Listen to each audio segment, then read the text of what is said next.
بسم اللہ الرحمن الرحیم، اللہم صلی علی سیدنا مولانا محمد وعلی آلہ واصحابہ وسلم۔ اللہم انا نحمدک ونستعینک علی ھذا۔ باب من ترک القراءۃ فی صلاتہ۔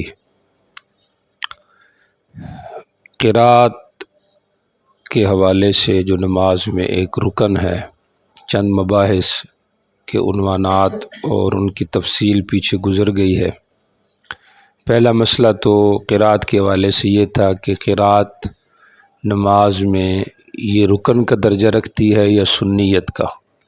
حضرت ابن عباس رضی اللہ تعالیٰ عنہ، حضرت عمر سے منقول تھا رضی اللہ عنہ وعنہما سے کہ یہ سنت ہے، لیکن جمہور کی جو رائے تھی وہ یہی تھی کہ یہ رکن ہے، فرض ہے، اور ان حضرات سے رجوع بھی ثابت ہے۔ اور رکنیت کی دلیل چونکہ قرآن پاک میں بھی ہے، فقرؤ، احادیث میں بھی ہے، آپ کے دائمی عمل سے بھی ثابت ہے قراءت، تو اس لیے یہ کیا ہے، رکن ہے۔ پھر دوسرا اختلاف ہے کہ رکن کا انحصار فاتحہ کے ساتھ ہے، تخصیص، یا پھر عام ہے۔ حنفیہ کے ہاں مطلقاً قراءت رکن اور فرض ہے، فاتحہ واجب ہے، اور جبکہ دیگر حضرات جو ہیں وہ خبر احاد سے چونکہ وجوب کے بھی اور بعض ان کے عقائد کے بھی ثبوت کے قائل ہیں، تو وہ کہتے ہیں کہ فرض ہے، فاتحہ ہی فرض ہے۔ سمجھ آ رہے؟ گویا کہ ان کے ہاں فاتحہ کے بغیر نماز نہیں ہے۔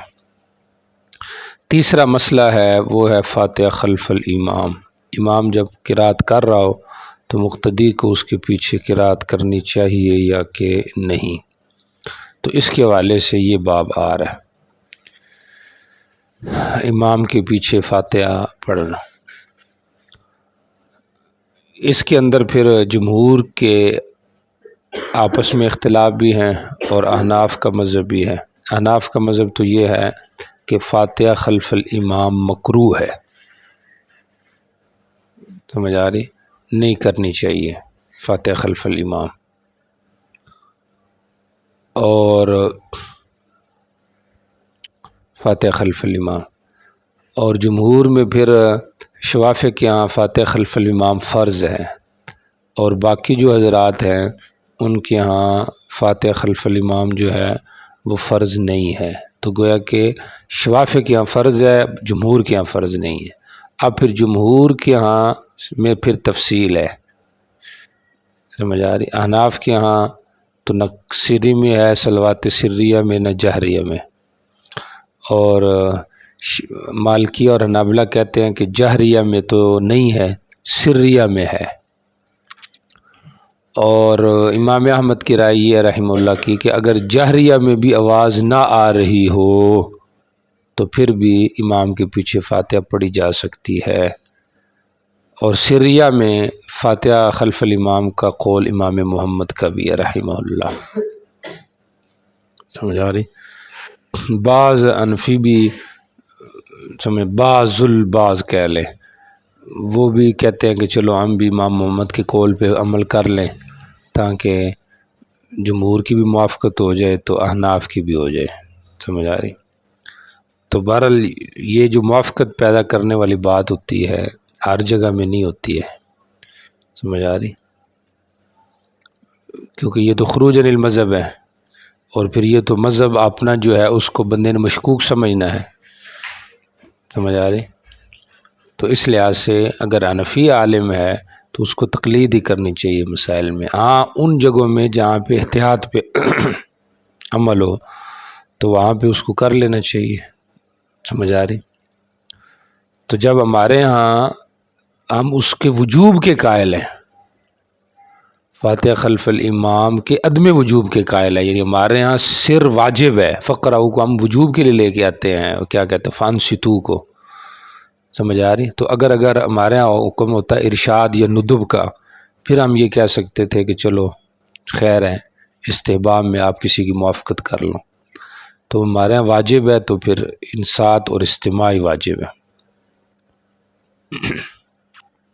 بہرحال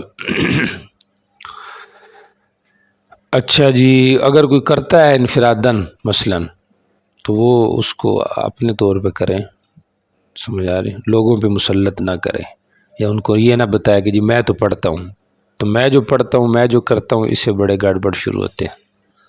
ہمارے گاؤں میں ایک مولانا صاحب ہیں، ابھی بزرگ ہو گئے، تو وہ بیچارے ایسے ہی اچھے عالم ہیں، ابھی تو بہت بزرگ ہو گئے ہیں، تو وہ بھی متاثر ہو گئے رفع دین میں غیر مقلدین سے،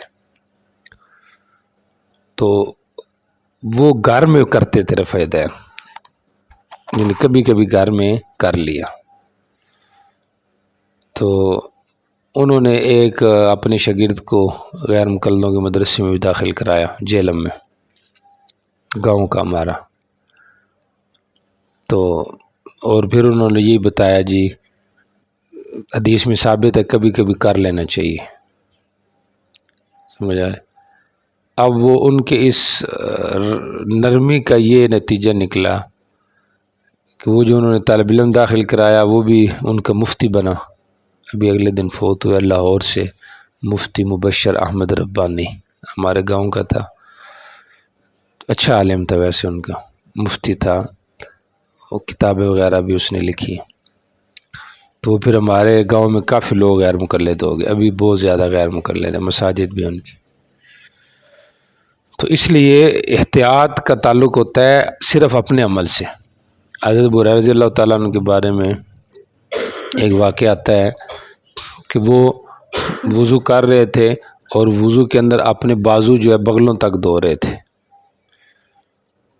تو پیچھے ایک آدمی کھڑا تھا، تو جب ان کے نظر پر پڑی تو انہوں نے کہا اچھا تو ادھر کھڑا ہے، اگر مجھے پتا ہوتا کہ تو یہاں پہ کھڑا ہے تو میں یہ عمل نہ کرتا۔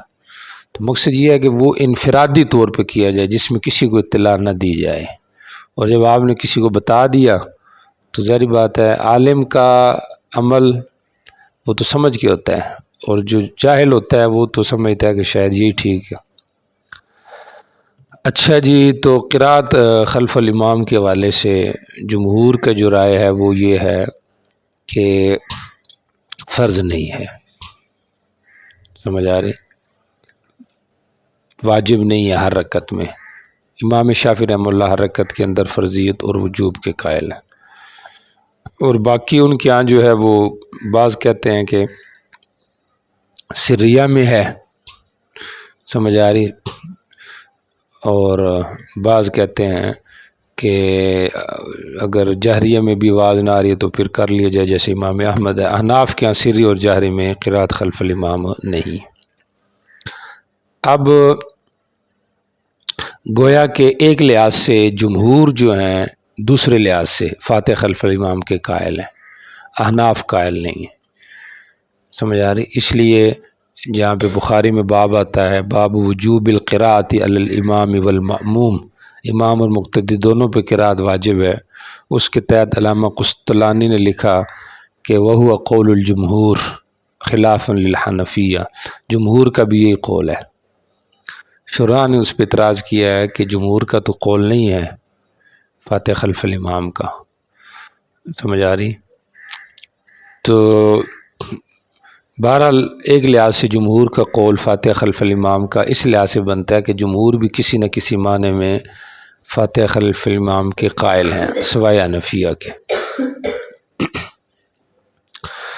اچھا جی، بہرحال فاتح خلف الامام جو ہے جس میں اشواف تو وجوب کے قائل ہیں اور دیگر حضرات جو ہے وہ وجوب کے قائل نہیں ہیں، تو ان کی دلیل مین جو ہے وہ آگے آ رہی ہے، حضرت عبادہ ابن صامت کی روایت ہے، لا صلاۃ لمن لم یقرأ بفاتحۃ الکتاب، یہ ان کی مین دلیل ہے، بخاری شریف میں بھی ہے، مسلم میں بھی ہے۔ یہاں پہ ان کی دیگر روایات بھی ہیں جو ان سے حدیث ابو ہریرہ آ رہی ہے، اقرأ بفی نفسک یا فارسی، سمجھ آ رہی، اور بھی آ رہی ہے حدیث ابو سعید خدری آ رہی ہے، لیکن یہ سب کی سب جو ہے جیسے ان کے موافق ہیں تو مخالف بھی ہیں، بات سمجھ آ رہی۔ مثلا یہاں پہ آ رہا ہے ما زادہ کا لفظ آ رہا ہے، ما تیسرہ کا لفظ آ رہا ہے، اور بعض جگہ میں فاتحۃ الکتاب کی جگہ قرآن کا لفظ آ رہا ہے، لا صلاۃ الا بقرآن، تو قرآن تو فاتحہ کے علاوہ بھی قرآن ہے۔ تو اس لحاظ سے ان سے ان کی دلیل پوری تام نہیں ہے۔ اصل ان کی دلیل وہی لا صلاۃ لمن لم یقرأ بفاتحۃ الکتاب، حدیث عبادہ بن صامت، اس کے 4 جواب انشاءاللہ دے دیے جاتے ہیں ادھر ہی، آگے آج تیرے وائل پھر دیتا ہوں۔ اب ہر ایک ان کی دلیل دیکھے، پھر اس کے بعد آخر میں پھر احناف کے جو دلائل ہے وہ بھی آپ کو بتاتے ہیں، یا بھی بتا دیتے ہیں۔ احناف کی پہلی دلیل حدیث قرآن پاک کی آیت ہے، کیا کہتے ہیں، فقرؤ ما تیسر منہ، تو ما تیسر کا لفظ ہے، فاتحہ کا لفظ نہیں ہے۔ ایسے ہی وَإِذَا قُرِئَ الْقُرْآنُ فَاسْتَمِعُوا لَهُ وَأَنصِتُوا کا لفظ ہے، چپ رہنا ہے، خاموش رہنا ہے۔ بات سمجھ آ رہی؟ اب اس پہ ان کا یہ اعتراض ہے کہ یہ خطبہ کے بارے میں آیت نازل ہوئی ہے، لیکن ہم کہتے ہیں کہ امام احمد سے یہ روایت ہے کہ اجمع الناس علی انہا نزلت فی الصلاۃ، کہ لوگوں کا اتفاق ہے کہ یہ نماز کے بارے میں نازل ہوئی۔ اور ویسے بھی اگر وہ خطبے کے بارے میں ہے تو خطبہ تو آیا ہے مدینہ میں، اور آیت مکی ہے، سورۃ مکی ہے، سورہ اعراف ہے، تو یہ پھر کیسے ہو سکتا ہے کہ آیت جو ہے مکی ہو اور کیا کہتے ہیں اس کو، یعنی خطبہ جو ہے وہ تو مدینہ میں آیا ہے اور آیت کیا ہے، مکے کی ہے، تو پھر یہ خطبے کے بارے میں کیسے ہوگی؟ ابھی تو جمعہ شروع ہی نہیں ہوا۔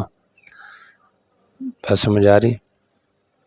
تو پھر انہوں نے کہا جی ممکن ہے پہلے ہی بتا دیا گیا ہو، سمجھ آ رہی؟ تو پہلے ہی بتا دیا گیا ہے تو عمل تو نہیں نہ ہوا پھر مکہ میں، عمل تو پھر مدینہ میں جا کے ہونا ہے۔ اور ویسے بھی حکم کا دار و مدار علت پر ہے۔ خطبے میں بھی اجتماع انصات کی وجہ قرآن ہے، نصیحت ہے، تو قرآن بھی تو یہ تو بڑی نصیحت ہے، لہذا اس کے اندر بھی پھر خاموش رہنا اور واجب اور ضروری ہو گیا۔ اچھا جی، باقی اس کے اوپر اپنی جگہ پہ مفسرین کے اور صحابہ کے دلائل موجود ہیں کہ اس کا تعلق اس کے ساتھ ہے، شان نزول کے لحاظ سے اس کا تعلق قرآن پاک کے ساتھ ہے، صرف خطبے کے ساتھ نہیں۔ احناف کی دوسری دلیل جو ہے حدیث ابو موسیٰ اشعری اور تیسری حدیث ابو ہریرہ، وَإِذَا قَرَأَ فَأَنصِتُوا، مسلم میں حدیث ابو موسیٰ نقل ہے، اور ابو داؤد شریف میں حدیث ابو ہریرہ پیچھے گزر گئی ہے، حدیث ابو موسیٰ اشعری آگے تشہد کے باب میں آئے گی۔ امام مسلم نے اس کو نقل کیا تھا، تو شاگرد نے پوچھا تھا کہ اس باب میں تو حدیث مطلب آپ نے سلیمان تیمی کی روایت کو لیا ہے، سمجھ آ رہی؟ تو امام مسلم نے کہا کہ اترید احفظ من التیمی، تیمی سے بھی تو زیادہ کوئی حافظ کا چاہتا ہے کہ وہ میں لاؤں، سمجھ آ رہی؟ اور پھر اس نے کہا کہ حدیث ابو ہریرہ کو نہیں لایا آپ نے، سمجھ آ رہی؟ تو امام مسلم نے کہا کہ لیسا کلو اندی شیء صحیح وذاتہ ہا ہونا، ہر صحیح کو میں نے نہیں لایا بلکہ جس کے اوپر علماء کا اجماع ہے اس کو لایا ہے۔ تو مطلب یہ ہو گیا کہ صحیح حدیث دونوں ہیں، سمجھ آ رہی؟ ابو موسیٰ بھی اور حدیث ابو ہریرہ رضی اللہ تعالیٰ عنہ، تو حدیث ابو موسیٰ پہ تو اتفاق ہو گیا، سمجھ آ رہی؟ تو لہٰذا اس لحاظ سے وہ روایت درست ہے، قابل استدلال ہے، جب امام پڑھے تو تم فاستمعوا، خاموش ہو جاؤ۔ اب اس پہ یہ اشکال کیا جاتا ہے، امام بخاری نے کیا کہ سلیمان تیمی منفرد ہے اس روایت میں، اس کا مطابق موجود نہیں ہے، اور ویسے بھی یہ عام روایات کے خلاف ہے، گویا کہ شاذ روایت ہے۔ ہم نے جواب دیا کہ سلیمان تیمی ثقہ راوی ہے، ثقہ کی زیادت کا اعتبار ہے۔ نمبر 2 میں یہ ہے کہ تیمی منفرد بھی نہیں ہے، سفیان ابن عیینہ نے مطابقت کیا، ادھر ابو داؤد شریف میں اس کا ذکر آ رہا ہے، سمجھ آ رہی؟ اور روایتوں میں تو جب سفیان ابن عیینہ نے بھی مطابقت کی ہے، دار قطنی میں بھی متابعین موجود ہیں، تو لہٰذا یہ کہنا کہ وہ متفرد ہے یہ ٹھیک نہیں۔ آ رہی کہ نہیں سمجھ آ رہی؟ تو یہ ہماری طرف سے ہو گیا بات، ہماری جو دوسری دلیل تھی حدیث ابو موسیٰ اشعری اور تیسری حدیث ابو ہریرہ، سمجھ آ رہی؟ 3 دلیلیں ہوگی۔ چوتھی ہماری جو دلیل ہے وہ من کان لہ امام فقراءۃ الامام لہ قراءۃ، امام ہو تو اس کی قراءت مقتدی کی قراءت ہے۔ تو اس پہ ان کو کافی اعتراضات ہیں، چونکہ یہ حدیث ابو سعید خدری رضی اللہ عنہ اور اس کے علاوہ بھی طرق سے منقول ہے، جابر کے طریق سے بھی ہے، تو ہر طریق پہ کوئی نہ کوئی اعتراض کیا ہے، لیکن ہمارے ہاں یہ ہے چونکہ اس کی سند میں جابر جوفی آتا ہے اور امام ابو حنیفہ رحمہ اللہ نے بھی اس کی تضعیف کی ہوئی ہے، تو ہم کہتے ہیں کہ تعدد طرق سے اس کا انجبار ہو جاتا ہے، سمجھ آ رہی؟ تو بہرحال شواہد کے اندر اس کو پیش کرنا درست ہے، تو لہٰذا اس سے بھی ثابت ہوتا ہے کہ امام کی قرات مقتدی کی قرات ہو جاتی ہے۔ اور پھر یہ سند ہمارے پاس یہی نہیں ہے، ہمارے پاس امام ابو حنیفہ کی سند سے بھی یہ روایت موجود ہے، اس پہ بھی بہقی وغیرہ نے اعتراض کیا ہے کہ امام صاحب خود ضعیف ہیں اور حسن ابن عمارہ جو ہے وہ بھی ضعیف ہے، اس قسم کے اعتراض، لیکن وہ لا یوبو بھی اعتراضات ہیں، کیونکہ امام صاحب کی تصحیح محتاج نہیں ہے، قابل بیان نہیں ہے، وہ تو واضح ہے۔ تو بہرحال من کان لو امام فقرات الامام لو قرات بھی ہماری دلیل ہے، اس کے علاوہ صحابہ کے موقوف آثار جو تحوی وغیرہ میں حضرت عمر، حضرت علی، حضرت ابن مسعود رضی اللہ تعالیٰ عنہما سے کہ انہوں نے کہا جو فاتح خلف الامام پڑھے اس کے منہ میں پتھر ڈالو، سمجھ آ رہے؟ حضرت عمر کنکری وغیرہ بھی مارتے تھے، تو اس قسم کے آثار بھی موجود ہیں، تو جن سے یہ بات ثابت ہو رہی ہے کہ امام کے پیچھے فاتحہ نہیں پڑھنا۔ جمہور کے جو دلائل ہیں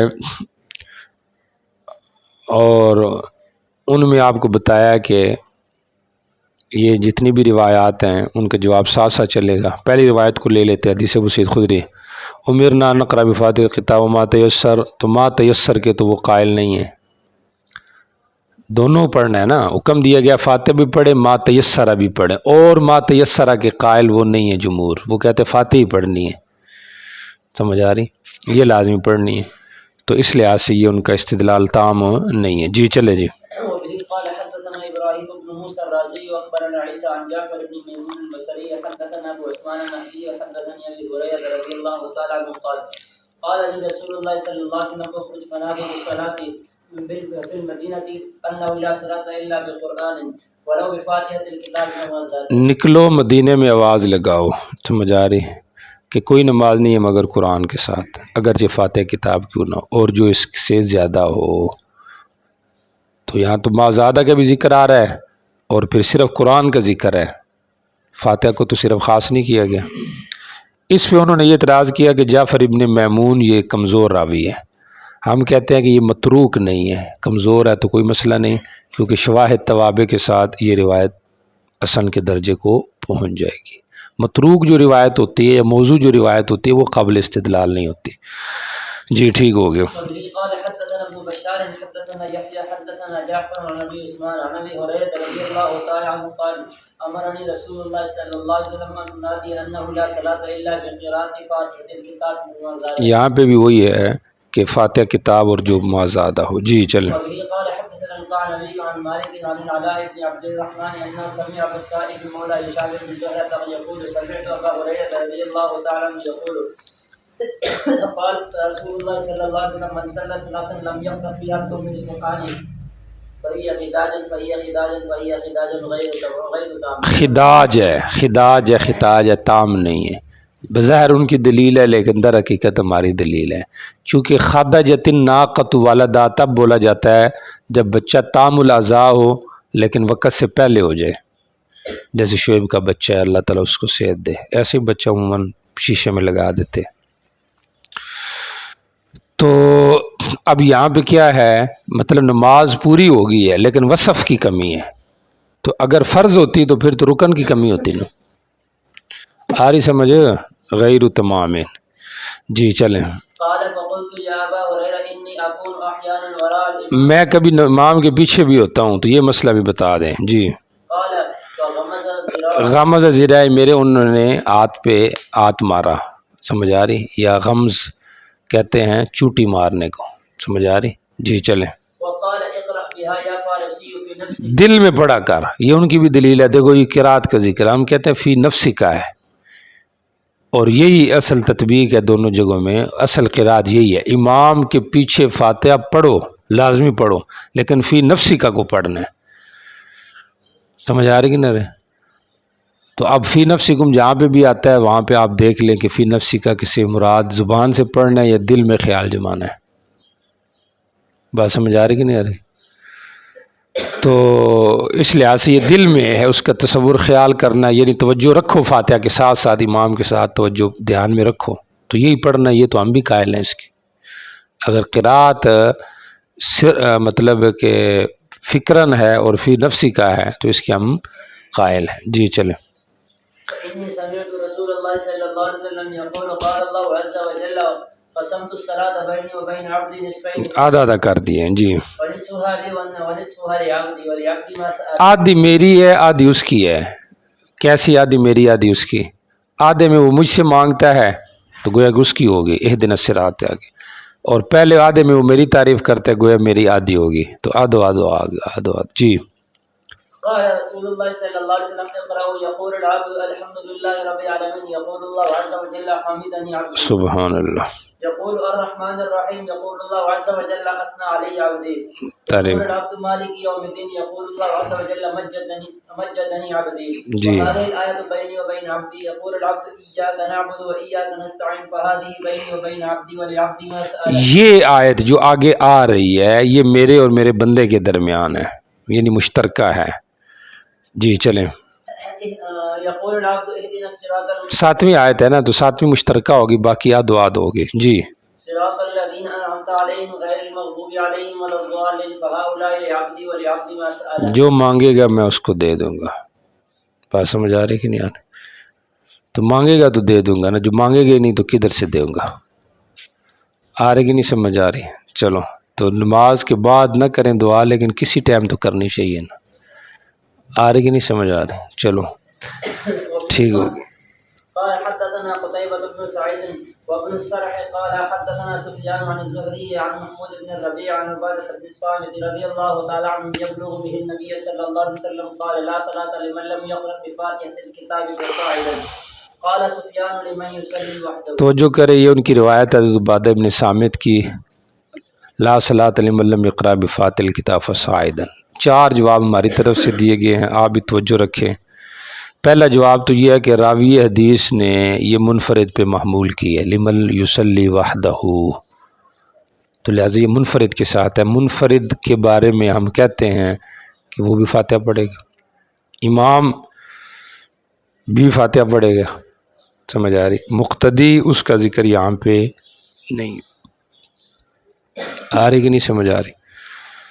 اس پہ انہوں نے اعتراض کیا کہ یہ تو جی سفیان کی جو تشریح ہے یہ تو روایت کے عموم کے خلاف ہے، کیونکہ روایت کا عموم تو بتاتا ہے کہ ہر آدمی کو یہ روایت شامل ہے، تو لہٰذا یہ تفسیر ٹھیک نہیں ہے. سمجھ آ رہی؟ ہم کہتے ہیں کہ نہیں، یہ جو تشریح کی ہے تو یہ باقی جو احادیث ابھی حناف کے جو دلائل دی ہیں ان کے مطابق کی ہے، چونکہ ان سے تو ثابت ہو رہا ہے کہ مقتدی نے چپ رہنا ہے. تو جب چپ رہنا ہے تو پھر یہ کس نے پڑھنی ہے؟ تو سفیان نے کہہ دیا کہ یہ جو اکیلا آدمی ہے اس نے پڑھنی ہے. بات سمجھ آ رہی کہ نہیں آ رہی؟ تو اس لحاظ سے یہ تشریح جو ہے نا سفیان کی اپنی جگہ پر درست ہے. دوسرا جواب اس کا یہ دیا گیا ہے کہ فصاعدن کا لفظ ہے کہ ما زادہ جو ہے وہ بھی پڑھے گا تب نماز ہوگی، ورنہ نہیں. تو ما زادہ کہ جب آپ قائل نہیں ہیں تو فاتحہ کے وجوب کے ہم بھی قائل نہیں ہیں. سمجھ آ رہی؟ ما ہوا جوابکم فی ما زادہ فہو جوابنا فی فاتحۃ الکتاب. اس پہ امام بخاری نے کہا رحمہ اللہ نے کہ صاعدن کا لفظ کبھی کبھی ما قبل کے حکم میں داخل نہیں ہوتا، اور دلیل انہوں نے پیش یہ کی ہے، حدیث میں یقطع الید فی 4 دنانیر فصاعدا، ہاتھ 4 دنانیر یا اس سے زیادہ میں کاٹا جائے گا، اور اس سے زیادہ میں، حالانکہ کس میں کاٹا جاتا ہے؟ 4 دینار میں. تو صاعدن تو خارج ہے، صاعدن کے بغیر بھی صاحب کا کلام پورا ہو جاتا ہے. سمجھ آ رہی؟ ہماری طرف سے شراح نے یہ جواب دیا ہے کہ صاعدن کا اضافہ کبھی کبھی ما قبل میں داخل کرنے کے لیے بھی ہوتا ہے. چنانچہ حدیث میں آتا ہے کہ کیا کہتے اس کو، امرنا النبی صلی اللہ علیہ وسلم ان نستشرف العین والاذن فصاعدا. آپ نے حکم دیا قربانی کے جانور کو ہم عین آنکھوں میں کانوں کے اور اس سے زیادہ کے حوالے سے ہم پوری چھان بین کریں. تو اب یہ مطلب تو نہیں کہ آنکھ اور کان کا کریں باقیوں کا نہ کریں، تو کرنا تو سب کا ہے. تو اب دونوں کو سامنے جب رکھیں گے تو حاصل یہ نکلے گا کہ کبھی سائدن ما قبل میں داخل ہوتا ہے، کبھی خارج ہوتا ہے.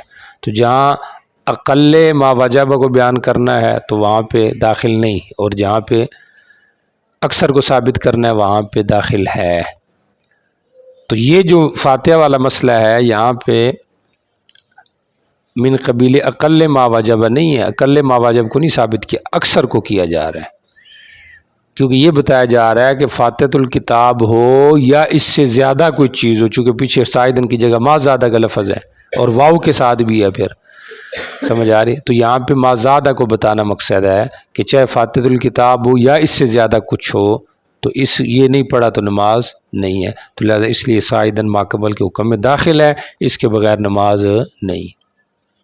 تو کتنے جواب ہو گئے ہیں؟ 2 جواب. اور مزید یہ ہے اس حوالے سے کہ یہ فسائدن کی زیادتی سفیان دیکھو یہاں زوری سے نقل کر رہے ہیں، تو صرف تیمی نہیں نقل کر رہا، سفیان بھی نقل کر رہا ہے زوری سے، تو مطابق موجود ہے، لہٰذا یہ زیادتی ہے. متابعین بھی موجود ہیں تو لہٰذا یہ زیادتی ٹھیک ہے. 2 جواب ہو گئے. تیسرا جواب یہ دیا گیا ہے کہ اصل پوری روایت جو ہے وہ یہ نہیں ہے، اگلی روایت ہے. پوری روایت وہی ہے کہ پیچھے آپ نے پڑھا، کسی نے پیچھے قرات کی تو نبی علیہ السلام نے بعد میں کہا لا تفعلوا الا بفاتحۃ الکتاب، پڑھنا ہو تو صرف فاتحہ پڑھا کرو. ہم کہتے ہیں کہ نہیں کے بعد جب اجازت ہوتی ہے تو وہ کس پہ محمول ہوتی ہے؟ اباحت پر. جیسے لا تاکلوا اموالکم بینکم بالباطل الا ان تکون تجارتا، تو تجارت مباح ہے، یہ تو نہیں کہ تجارت فرض ہے. تو فاتحہ بھی پڑھ لو یعنی مباح ہے، پڑھ سکتے ہو. اس میں انہوں نے اشکال یہ کیا تو حناف تو اباحت کے بھی قائل نہیں ہیں، وہ تو کہتے ہیں مکروہ ہے. سمجھ آ رہی؟ تو مباح تو مانو نا کہ بندہ پڑھ سکتا ہے. اور پھر دوسرا انہوں نے یہی کہا کہ حدیث میں آ رہا ہے آگے جو اضافہ ہے کہ لا صلاۃ لمن لم یقرأ بہا، تو وہ تو بتا رہا ہے کہ پڑھنی ہے، اور آپ کہتے ہو نیرا مباح ہے. تو جواب اس کا یہ دیا گیا اباحت کا کہ ہم بھی اباحت کے قائل ہیں، لیکن ہم اس کے منسوخ ہونے کے قائل ہیں کہ اباحت تھی لیکن اب وہ ختم ہو چکی ہے، نسخ ہے.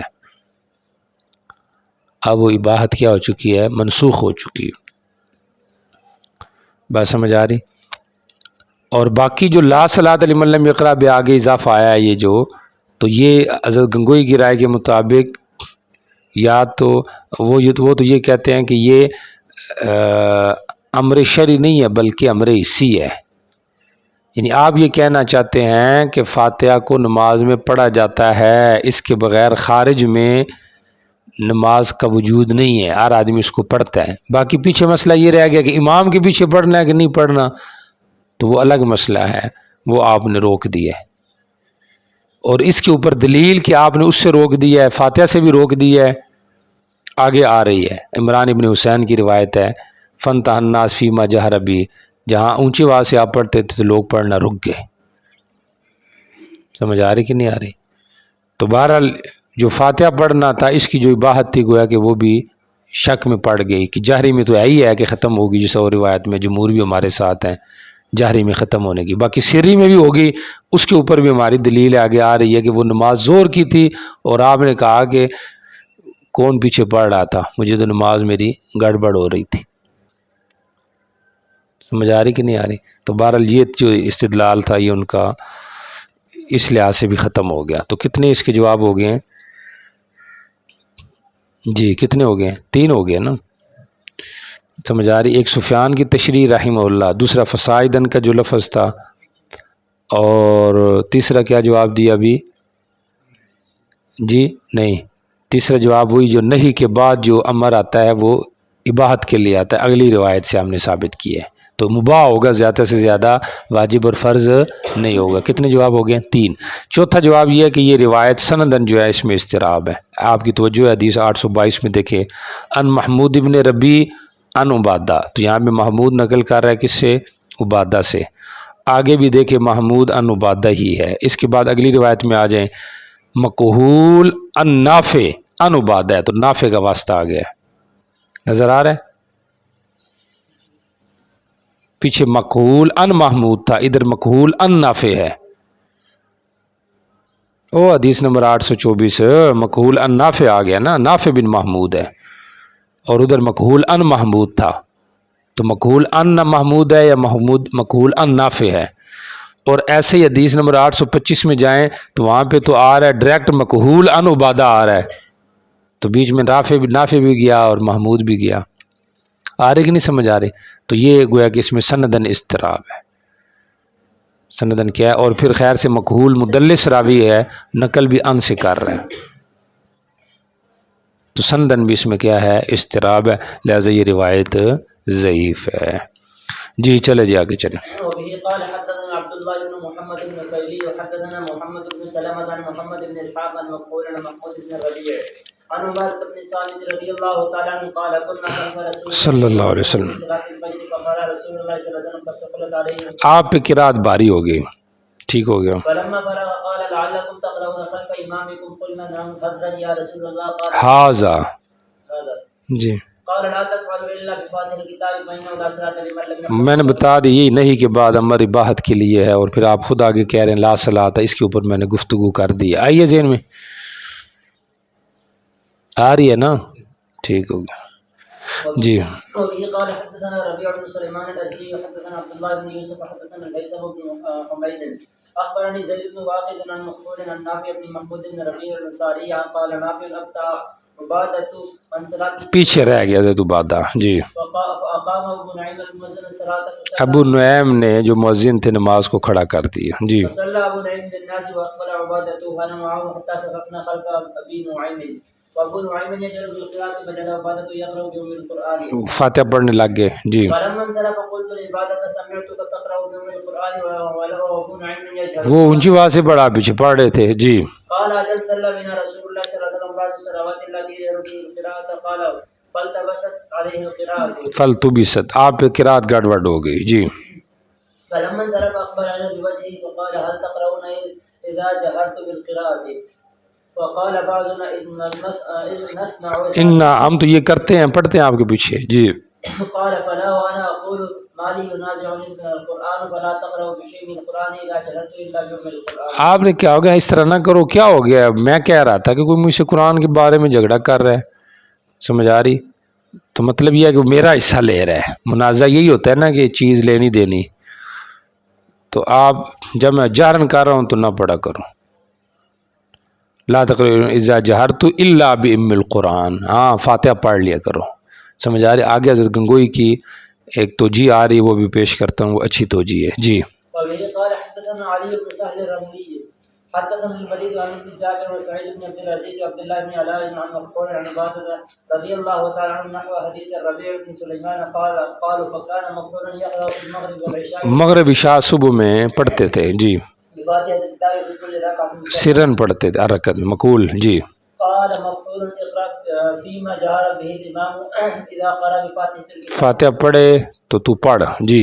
وسكت سرا فإن لم يسكت اقرأ بها قبله ومعه بعده اور تھوڑی لا تترك وساکتا، سمجھ آ رہی؟ جب امام جار کر رہا ہو، سمجھ آ رہی؟ فیما جو نمازوں میں جب وہ فاتحہ پڑھے اور خاموش ہو جائے تو اقرا سرن، تو ایسا پڑھ، سرن پڑھ، سمجھ آ رہی؟ اقرا فیما جہر بالامام اذا قرأ بفاتحۃ الکتاب وسکتا سرن، وسکتا کا تعلق پیچھے کے ساتھ ہے، جہرا اور وسکتا، تو اب تو سرن پیچھے پڑھ لے ایستا ایستا، اور اگر وہ چپ نہیں ہوتا تو اقرا بہا قبلہ ومعہ وبعدہ، تو پھر بھی اس سے پہلے بعد میں پڑھتا رہا، کسی حال میں بھی نہ چھوڑ، یعنی جاری نمازوں میں جہاں امام سکتہ کرتا ہے وہاں پڑھ لے، اور جہاں وہ نہیں کر رہا سکتا یا مشکل ہے تو ساتھ ساتھ پڑھ لے، یا آگے پیچھے بارہ پڑھ صحیح۔ تو بہرحال یہ تو مقحول جو تابعی ہے اس کی بات ہے، سمجھ آ رہی؟ جو مصنف نے پیش کی ہے، آخر کے اندر پیش کی ہے درجے کے لحاظ سے، جس طرح کی یہ روایت تھی۔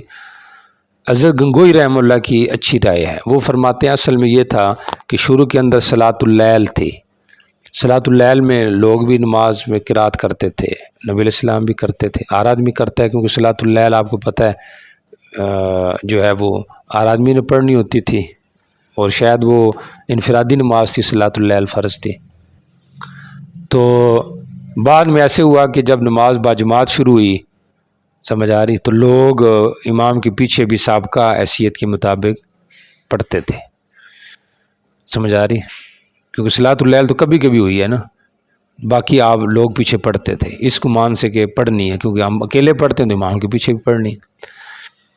اب جب حکم آیا کہ بھئی نماز جب قرآن پڑھا جائے تو چپ ہو جاؤ، تو لوگ پھر بھی پڑھتے تھے، لوگ یہ سمجھتے تھے کہ امر وجوب کا نہیں ہے، سمجھ آ رہی، تو کوئی تاکہ دونوں فضیلتیں آ، کبھی پڑھ لیتے کبھی چپ ہو جاتے، تو مقصد یہی تھا۔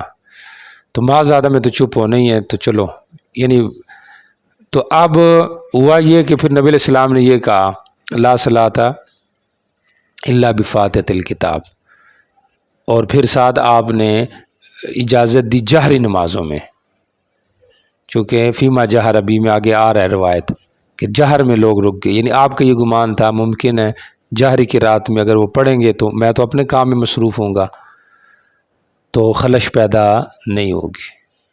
اب جہری میں لوگ کچھ نہ کچھ پڑھتے رہے، سمجھ آ رہی، لیکن پھر ایک دن زور کی نماز میں ایسے ہوا کہ وہ معاملہ بن گیا، آپ پہ اثر پیدا ہوا پیچھے سے قرات کا، تو آپ نے کہا کہ یہ کون پیچھے سے پڑھ رہا تھا، تو ایک آدمی نے کہا میں، تو آپ نے کہا اب نہ پڑھا کرو، تو سری میں بھی آپ نے کیا کر دیا، روک دیا۔ اب ادھر اشکال یہ ہے، آگے آ رہی ہے روایت ادھر ہی بتاؤں گا، کہ سری میں پڑھنے سے امام پہ کیسے اثر پڑ گیا۔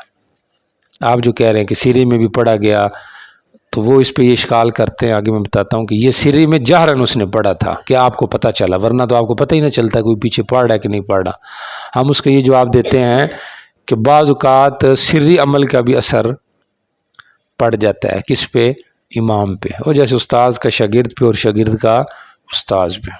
اللہ ہمارا خیر کے اثر ڈالے جی، کیا خیال ہے؟ انفرادی اعمال کے بھی اثرات ہوتے ہیں نا، ہم تو تصوف کے قائل نہیں ہیں، لیکن جو قائل ہے ان کو اس چیز کا پتہ ہے کہ اس کے بڑے اثرات ہوتے ہیں۔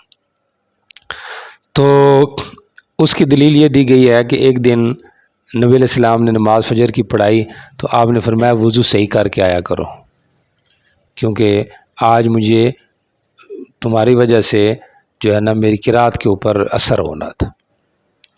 تو مکروہات جو ہوتے ہیں ان کے بھی اثرات مرتب ہوتے ہیں، گو کہ وہ سرن کیوں نہ ہو۔ تو حضرت گنگوئی کی توجیہ اچھی ہے، کیونکہ یہاں پہ دیکھو نا کہ آپ نے کہا کہ جہری میں صرف فاتحہ پڑھا کرو، سمجھ آ رہی، تو آگے آ رہا ہے کہ لوگ یہ ہوا، پھر آگے آ رہا ہے کہ لوگ جہری میں بھی چھوڑ گئے، آگے آ رہا ہے کہ جہری میں فاتحہ بھی چھوڑ گئے، تو فاتحہ جہری میں بھی گیا، پھر آخری درجہ حناف والا جو ہے وہ سری میں بھی گیا۔ جی چلے جی،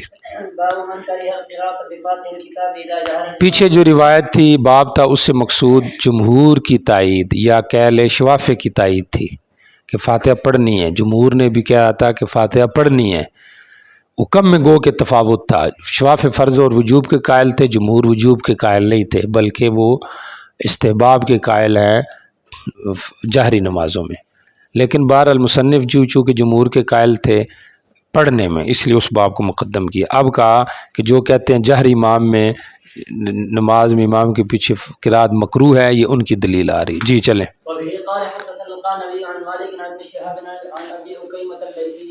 عن ابي هريره رضي الله تعالى عنه رسول الله صلى الله عليه وسلم انصرف من صلاه جار فيها بالقراءه، جہری قرات کی نماز سے آپ فارغ ہو، ترجمے کی طرف توجہ رکھنی ہے۔ جی وقال هل قرأ معي احدكم منكم ان ابھی پڑھا کسی نے؟ جی فقال رجل نعم يا رسول الله، قال اني اقول مالي انازع القران، فقال فانتهى الناس من القراءه مع رسول الله صلى الله عليه وسلم فيما جاء فيه النبي صلى الله عليه وسلم بالقراءه من الصلاه، آپ رک گئے یہ جہر میں۔ جی حين سمعوا ذلك من رسول الله صلى الله عليه وسلم قال ابو داود رواه حديث ابن قتيمة هذا معمر ويونس واسامة بن زيد عن الزهري عن مالك۔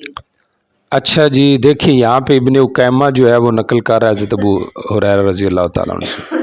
ابن اکیمہ پہ لوگوں نے اعتراض کیا ہے کہ یہ راوی ٹھیک نہیں ہے، لیکن ہماری طرف سے جواب یہ دیا گیا ہے کہ ابن اکیمہ جو ہے اس کے متابعین بھی موجود ہیں، سمجھ آ رہی، اور یہ راوی جو ہے وہ حسن درجے کا ہے، لہذا اس کی روایت جو ہے یہ کیا ہے، درست ہے۔ جی چلیں۔ وبه قال حدثنا مسدد واحمد بن محمد المروزي ومحمد بن احمد بن ابي خلف وعبد الله بن محمد الزهري وابن السرحي قالوا حدثنا سفيان بن الزهري قال سمعت ابن قيمة يحدث سعيد بن المسيب قال سمعت ابا هريره رضي الله تعالى عنه يقول صلى بنا رسول الله صلى الله عليه وسلم صلاه نظن انها صبح کی نماز تھی۔ جی بمعناه الى قول مالك انازع القران قال ابو داود قال مسدد في حديثه قال ما فانتهى الناس عن القراءه فيما جهر به رسول الله صلى الله عليه وسلم۔ دیکھیں یہ جو جملہ ہے نا فنتہ الناس، اب یہ کس کا جملہ ہے؟ اس پہ بھی جمہور نے اعتراض کیا ہے کہ یہ تو ادراج ہے، یا زہری کا ہے یا معمر کا ہے، سمجھ آ رہی؟ ہم کہتے ہیں ادراج بھی ہو تو ایک تو بات یہ ہے کہ ممکن ہے حضرت ابو ہریرہ کی یہ بات ہو فنتہ الناس فیما، سمجھ آ رہی؟ اور دوسری بات یہ ہے کہ اگر یہ ادراج بھی ہو تب بھی ماقبل جو آپ نے اعتراض کیا اس کا بھی معنی یہی تھا نا کہ لوگوں کو رک جانا چاہیے، سمجھ آ رہی کہ نہیں آ رہے؟ تو لہٰذا اس لحاظ سے یہ ماقبل کی تفسیر ہے، تو جب تفسیر ہے تو یہ کوئی ہمارے خلاف نہیں ہے اگرچہ یہ ادراج کیوں نہ ہو۔ جی قال ابن سرح في حديثه قال مان الزهري قال ابو هريره فانتهى دیکھو حضرت ابو ہریرہ کا قول ہے، قال ابو ہریرہ۔ جی وقال عبد الله بن محمد الزهري من بينهم قال سفيان تكلم الزهري بكلمه لم اسمعها فقال ما ورد انه قال فانتهى الناس قال ابو داود ورواه عبد الرحمن بن اسحاق عن الزهري وانتهى حديثه الى قول المالي ينازع القران ورواه الاوزاعي عن الزهري قال فيه قال الزهري فتعد المسلمون بذلك فلم يكونوا يقرؤون معه فيما يجهر به صلى الله عليه وسلم قال ابو داود سمعت محمد بن يحيى بن فارس قال قوله وانتهى الناس من كلام الزهري۔ مصنف بھی زور دے رہا ہے کہ یہ زہری کا کلام ہے، چونکہ زہری کی ادراجات مشہور ہیں، مدرج کرتا رہتا ہے روایت میں، ادراج تفسیر کے طور پہ، سمجھ آ رہی کہ نہیں آ رہی؟ تو وہ تو کوئی مسئلہ نہیں ہے، ایک راوی کی عادت ہوتی ہے وہ تفسیر تشریح کر دیتا ہے ساتھ، اس وقت تو یہ تو نہیں تھی کہ شروعات لکھنے کا دور تھا، سمجھ آ رہی؟ تو اس لحاظ سے وہ کر دیتا تھا۔ تو بہرحال اگر زہری کا بھی کلام ہو جیسے مصنف زور دے رہا ہے کہ حدیث تو ختم ہوگی جا کے مالی ونازع القرآن تک، اور آگے زہری کہہ رہا ہے فتعظ المسلمون بذالک، مسلمانوں نے نصیحت حاصل کی اس سے تو جہر میں وہ رک گئے، سمجھ آ رہی؟ تو زہری جو ہے نصیحت نقل کر رہا ہے کہ لوگ رک گئے یا جو کچھ بھی ہے، تو بہرحال نبی علیہ السلام کی بات کا بھی یہ مقصد تھا، زہری یہ کہہ رہا ہے کہ لوگوں نے اس پہ اس طرح عمل بھی کر لیا، تو بہرحال اس سے یہ سمجھ میں آگئی کہ لوگ جہری میں فاتحہ پڑھنے سے رک گئے۔ جی چلیں۔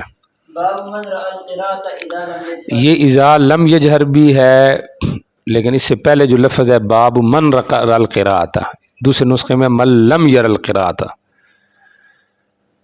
جب امام جار نہ کر رہا ہو تو قرات نہیں کرنی چاہیے۔ اب یہ ماقبل کے موافق ہو جائے گا، یعنی سری نماز میں بھی قرات نہیں کرنی چاہیے، یہ گویا کہ احناف کی تائید میں ہے جو کہ آخر میں لایا ہے، ٹھیک ہو گیا۔ اور اگر باب مر القراءۃ اذا لم یجہر ہو پھر تو یہ ماقبل کے موافق ہو جائے گا، باب پھر تو تکرار ہو جائے گا۔ پیچھے بھی تھا کہ جب امام جار کر رہا ہو تو فاتحہ پڑھنا مکروہ ہے، سمجھ آ رہے؟ اور ادھر کیا ہو جائے گا کہ جب امام جار نہ کر رہا ہو تو فاتحہ پڑھنی چاہیے، تو پیچھے سے بھی یہ سمجھ میں آ رہا تھا کہ جار نہ کر رہا ہو تو پڑھنی چاہیے، ادھر سے بھی وہ سمجھ میں آئے گا، پھر تو یہ تکرار ہو گیا، سمجھ آ رہی؟ تو من لم یرا ہو تو اب تکرار نہیں رہے گا، آئی سمجھ؟ جی چلیں۔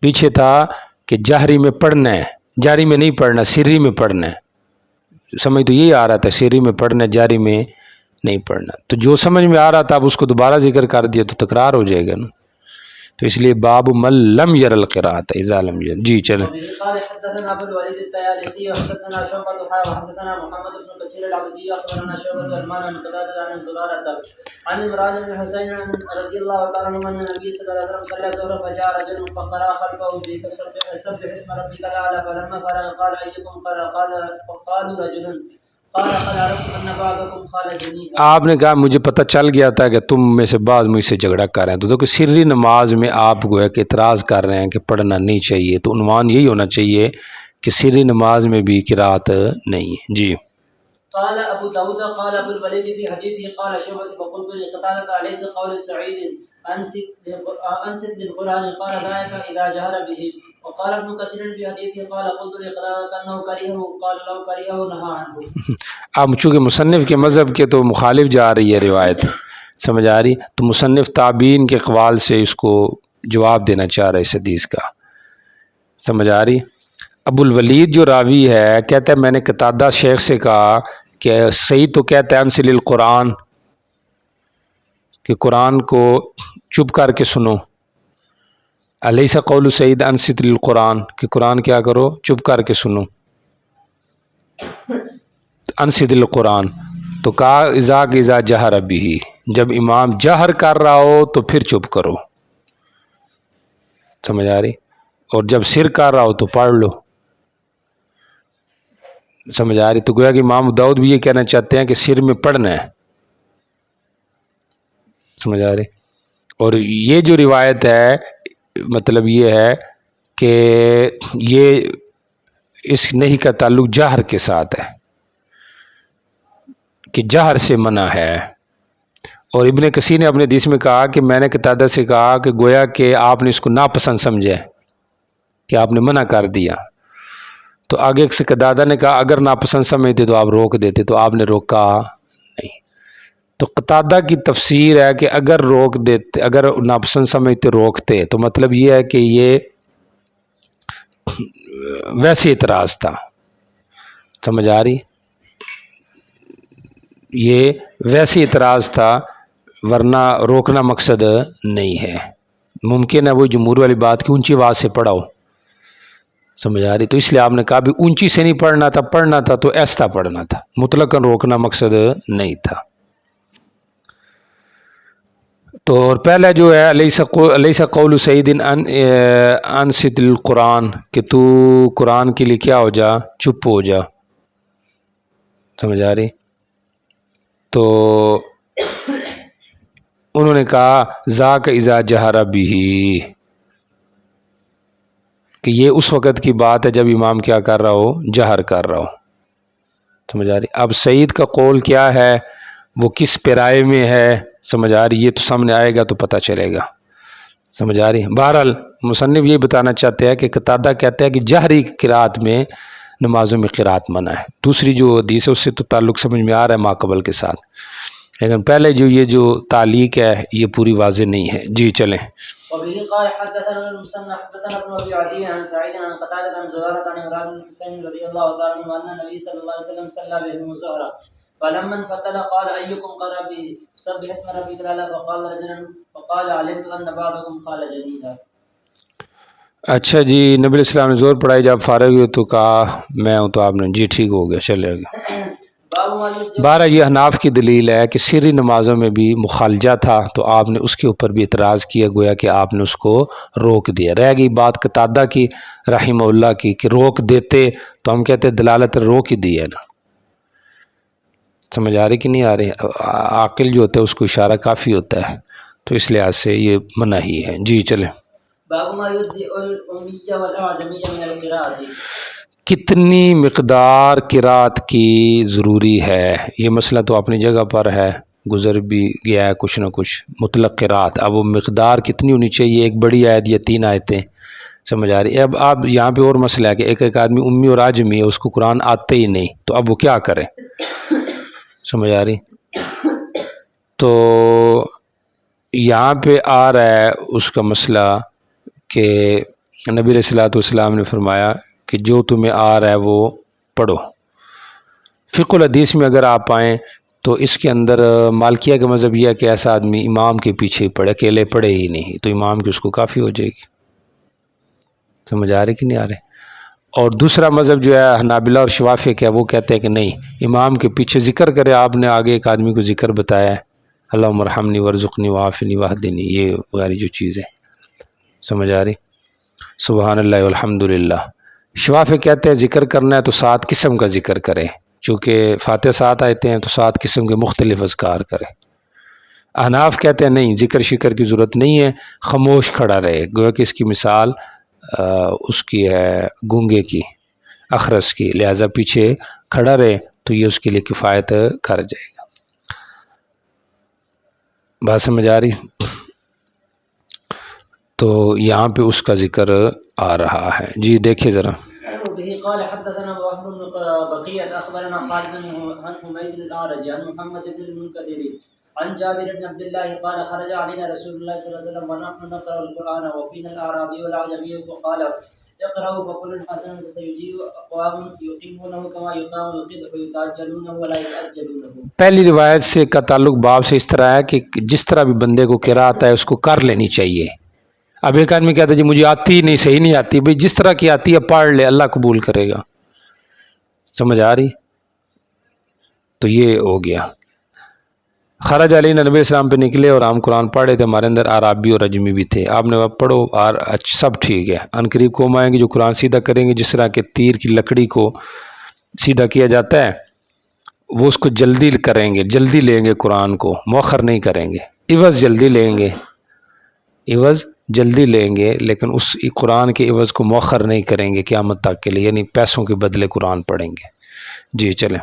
وبه قال حدثنا احمد بن صالح حدثنا عبد الله بن وهب اخبرني عمرو وابن لهيعة عن بكر بن ابي سوادة عن وفاء بن شريح السلفي عن سهل بن سعد الساعدي رضي الله تعالى عنه قال خرج علينا رسول الله صلى الله عليه وسلم يوما ونحن نقرأ قرات کر رہے تھے، فقال الحمد لله كتاب الله واحد وفيكم الاحمر وفيكم الابيض وفيكم الاسود اقرأوه قبل ان يقرأوا اقوام يقيمونه كما يقوم سهم يتعجل اجره ولا يتأجل۔ اپنے اجر کو دنیا میں جلدی لیں گے۔ احمر سے مراد کون ہے؟ عربی۔ ابیض سے مراد رومی ہیں، یورپ والے، اور اسود سے مراد ابشی ہیں۔ جی چلیں، ہر قسم کے لوگ ہیں تمہارے اندر۔ جی۔ وبه قال حدثنا عثمان بن ابي شيبة حدثنا وكيع بن الجراح حدثنا سفيان الثوري عن ابي خالد الدلالي عن ابراهيم السكسكي عن ابي عوف رضي الله تعالى عنه قال جاء رجل من النبي صلى الله عليه وسلم فقال اني لا استطيع ان اخذ من القران شيئا، میں کچھ نہیں لے سکتا قرآن، جی، فعلمني ما يجزئني جو مجھے کافی ہو جائے۔ فقال قل سبحان الله والحمد لله ولا اله الا الله والله اكبر ولا حول ولا قوه الا بالله۔ 5 کلمے، جی۔ قال یا رسول اللہ صلی اللہ علیہ وسلم هذا لله كمال، میرے لیے کیا ہوگی؟ یہ تو اللہ کی تعریف ہوگی، مجھے کیا ملے گا؟ جی۔ قال قل اللهم ارحمني وارزقني وعافني واهدني فلما قام قال هكذا بيده فقال رسول اللہ صلی اللہ علیہ وسلم اما هذا فقد ملا يده من الخير۔ جب وہ کھڑا ہوا نا تو قال، اس نے کہا اس طرح، اللہم ارحمنی وعافنی، اپنے ہاتھ سے اس طرح اس نے پڑھا۔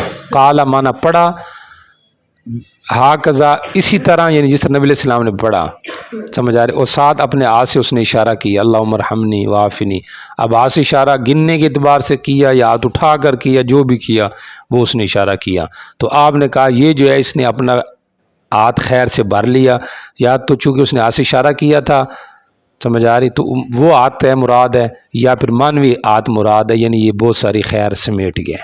جی چلیں۔ وبه قال حدثنا ابو توبة ربيع النافع اخبرنا ابو اسحاق يعني الفزاري عن حميد عن الحسن بن جابر بن عبد الله رضي الله تعالى عنه قال كنا نصلي التطوع نفل پڑھتے ہیں، جی، ندعو قياما وقعودا ونسبح ركوعا وسجودا، ہم کھڑے بیٹھے دعا مانگتے اور تسبیح بھی کرتے رکوع سجدے میں۔ ٹھیک ہو گیا۔ کنا نصلی التطوع، تو یا تو مراد اگر یہ ہے کہ ہم قرات کے ساتھ کرتے پھر تو اچھی بات ہے، جس طرح کہ آگے بھی آ رہا ہے، حسن کی جو روایت ہے نا آگے آ رہی ہے، قرات کے ساتھ ہم یہ کام کرتے۔ اور اگر اس کو مطلق رکھا جائے، سمجھ آ رہی کہ بغیر قرات کے کرتے، تو پھر ترجمہ کے ساتھ مناسبت ہو سکتی ہے، سمجھ آ رہی کہ جو قادر نہیں ہوتا تھا تو وہ اس طرح بھی کر لیتا تھا۔ سمجھ آ رہی کہ نہیں آ رہی؟ جی چلیں۔ وبه قال حدثنا موسى بن اسماعيل حدثنا حماد عن حميد مثله لم يذكر التطوع، یہاں پہ جی تطوع، جی، قال كان الحسن يقرأ في الظهر والعصر اماما او خلف امام، امام ہو یا امام کے پیچھے ہو تو وہ پڑھتے تھے، جی۔ فاتحة الكتاب ويسبح ويكبر ويهلل وقال قاف والزاريات، کاف زاریات کی مقدار، تو مطلب پیچھے جو حسن کی روایت ہے یہ اس کے لیے مخصص ہے، اور حسن کا عمل اس کو ختم کر رہا ہے کہ قرات کے ساتھ تسبیح وغیرہ کرنا مراد ہے۔ جی چلیں۔ باب تمام التکبیر، ٹھیک ہوگا، آخری باب ہے تمام تکبیر۔ تمام تکبیر، پہلے تو تکبیرات میں اختلاف سمجھیں، حکم تکبیر کیا ہے؟ جمہور کی رائے خلفاً سلفاً یہی ہے کہ تکبیر نماز میں کہنا سنت ہے، ظاہریہ کے یہاں واجب ہے، ان کے یہاں اگر نہیں پڑھی تو نماز نہیں ہوئی، جمہور کہتے ہیں نہیں سنت ہے، نماز ہو جائے گی۔ سمجھ آ رہی؟ ایک تو یہ مسئلہ ہو گیا حکم کے لحاظ سے کیا ہے۔ باقی تکبیرات انتقالیہ جو ہیں یہ ساری ضروری ہیں یا ضروری نہیں ہیں، ہے بھی صحیح ہے کہ نہیں ہے، پہلی تو بات یہ ہے کہ ہے بھی کہ نہیں ہے۔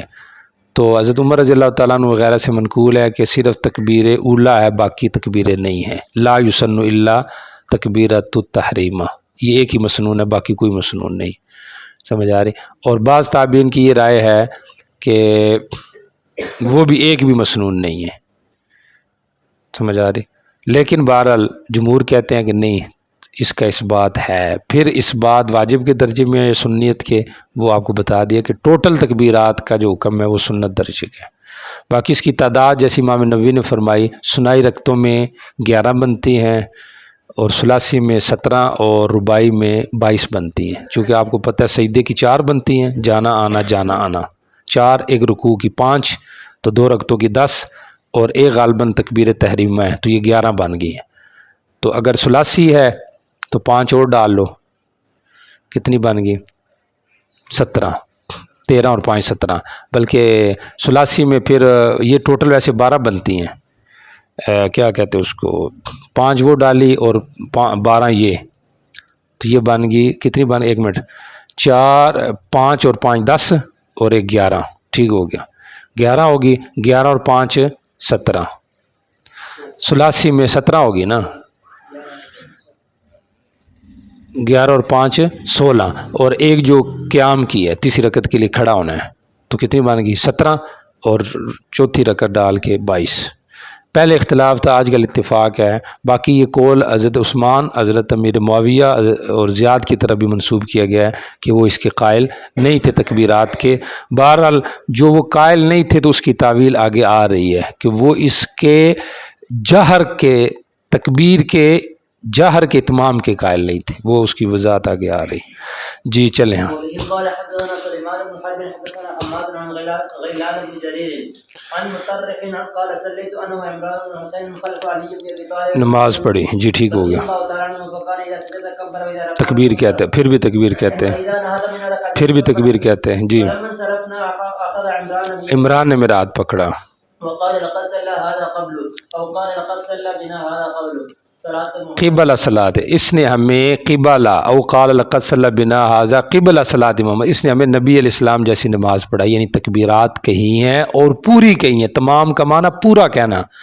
اب پورا تعداد کے لحاظ سے بھی ہو سکتا ہے، وصف کے لحاظ سے بھی۔ وصف سے مراد من حیث الجہر، اللہ اکبر، یہ جہر کے لحاظ سے پورا ہو گیا۔ اور ایک یہ ہوتا ہے اللہ اکبر، یعنی آخر کے بعض اوقات آپ نے اماموں کو دیکھا ہو نا، وہ اکبر کو حذف کر دیتے آخر میں، خاص 12 کو کسی سنا ہوگا آپ نے، اللہ اکبر، سمجھ آ رہی؟ تو اس سے آخر میں آواز کم کرنا اس طرح نہیں تھا۔ جی چلیں۔ قال حدثنا عمرو بن عثمان حدثنا ابي وقيل عن شعيب عن الزهري قال اخبرني ابو بكر بن عبد الرحمن وابي سلمة ان ابا هريره كان يكبر في كل صلاه من المكتوبه وغيرها، تکبیر کہتے ہیں، پھر تکبیر کہتے ہیں، ثم يقول سمع الله لمن حمده ثم يقول ربنا ولك الحمد قبل ان يسجد، ثم يقول الله اكبر حين یہوی جاتے ہیں، جی، ثم يكبر حين يرفع سر اٹھاتے، حين يسجد، ثم يكبر حين يرفع رأسه، ثم يكبر حين يقوم من الجلوس في السجدتين، ويفعل ذلك في كل ركعة حتى يفرغ من الصلاة، ثم يقول حين ينفرد والذي نفسي بيده إني لأقربكم شبہن، میں زیادہ قریب ہوں مشابہت کے لحاظ سے، صلاة رسول اللہ صلی اللہ علیہ وسلم إن كانت هذه بے شک یہی آپ کی نماز تھی، صلاته حتى فارق۔ ٹھیک ہو گیا۔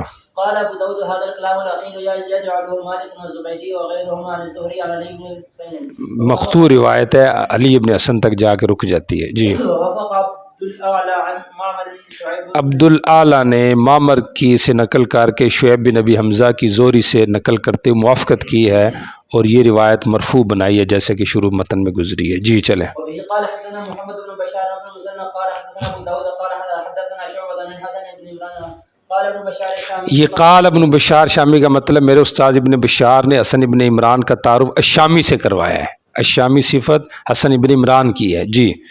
قال ابو داود قال عبد الله الاسقلاني یہ ابو عبداللہ الاسقلانی تعارف کروا رہے ہیں اسی حسن بن عمران کا. جی عن ابن عبد الرحمن بن ابي عن نبي انه صلى الله عليه وسلم وكان لا يتم التكبير. آپ نبی اسلام تکبیر کو تام نہیں کہتے تھے، یہ روایت شاذ ہے، توجہ کریں. حالانکہ اتمام تو ثابت ہے، عنوان بھی تمام التکبیر کا ہے، جمہور بھی اتمام تکبیر کے قائل ہیں.